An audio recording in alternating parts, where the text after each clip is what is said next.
3000 kilometre சைக்கிள்லேயே நாடு விட்டு நாடு டிராவல் பண்ணி இவருக்கு பிடிச்ச பொண்ணுகிட்ட போய் காதலை சொல்றாரு. அந்த பொண்ணு இவரோட காதலை அக்செப்ட் பண்ணாங்களா இல்லையா?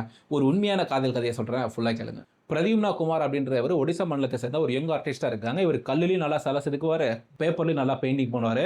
இவரை பத்தி ஸ்வீடன் நாட்டில் இருக்கக்கூடிய ஒரு சின்ன மேகசின்ல ஒரு சின்னதா ஒரு காலம் எழுதுறாங்க.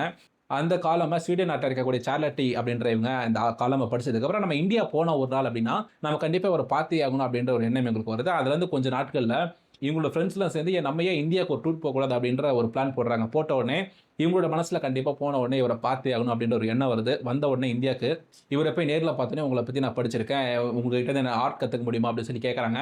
அவரும் காலேஜ் படிச்சுட்டு வீட்டுக்கு வர இந்த வேலையில் இந்த 3 வாரத்தில் இவரால் என்னென்ன முடியுமோ சொல்லிக் கொடுக்குறாரு சார்லட்டிக்கு. இவங்களுக்கு ஸ்கில்ஸும் டெவலப் ஆகுது, இவங்க மேலே காதலும் டெவலப் ஆகுது. இவங்களுக்கும் அவங்கள பிடிக்குது, அவங்களுக்கும் இவரை பிடிக்குது. பிடிச்ச உடனே 2 பேர் காதலை சொல்லிக்கிறாங்க.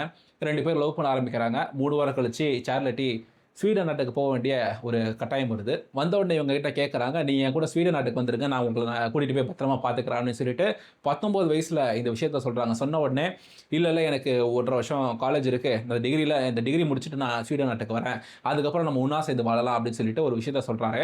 இந்த 1.5 வருஷத்தில் அவருடைய வாழ்க்கையில் தினமும் இந்த டிசிஷனை பற்றி அவர் வருத்தப்பட்டுட்டே இருந்தார். 1.5 வருஷம் ஆகுது, காலேஜும் முடிக்கிறார். முடித்த உடனே அவர்கிட்ட இருக்கக்கூடிய எல்லா விஷயத்தையும் விற்று, பெயிண்ட் ப்ரஷ், பெயிண்ட்டு, சிலை அப்படின்னு சொல்லி எல்லாத்தையும் விற்று ஒரு $80 தேர்த்துறாரு. இன்னைக்கு தேதி மதிப்பில் ஒரு $7,500 மதிப்பில் இருக்கக்கூடிய ஒரு சைக்கிளை வாங்கி அந்த செகண்ட் ஹேண்ட் சைக்கிளில் இவருடைய பாஸ்போர்ட் எடுத்துட்டு நாடு விட்டு நாடு ட்ராவல் பண்ணிகிட்டே இருக்காரு. 1975லாம் இந்த ஐரோப்பியன் கண்ட்ரீஸில் இந்தியனோட பாஸ்போர்ட் இருந்தது அப்படின்னா ஒரு சில நாடுகளில் உங்களுக்கு வீசா தேவையில்ல, ஒரு சில நாடுகளில் அந்த ஸ்பாட்லேயே பார்டர்லேயே போயிட்டு வீசா ப்ராசஸ் அப்படின்றது ஈஸியாக தான் இருந்தது.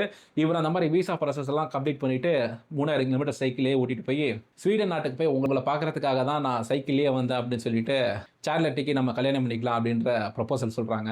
அவங்களும் அக்செப்ட் பண்ணிக்கிட்டு கிட்டத்தட்ட 49 வருஷம் கல்யாணமாகி ஸ்வீடன் நாட்டில் ரொம்ப சந்தோஷமாக தான் வாழ்ந்துட்டு வந்துட்டு இருக்காங்க. இன்றைக்கி இதே ஆர்டிஸ்ட் தொழிலை அவர் ஸ்வீடன் நாட்டில் செஞ்சு இவங்க 2 பேரும் இன்னைக்கு சந்தோஷமாக வாழ்ந்துட்டு இருக்காங்க.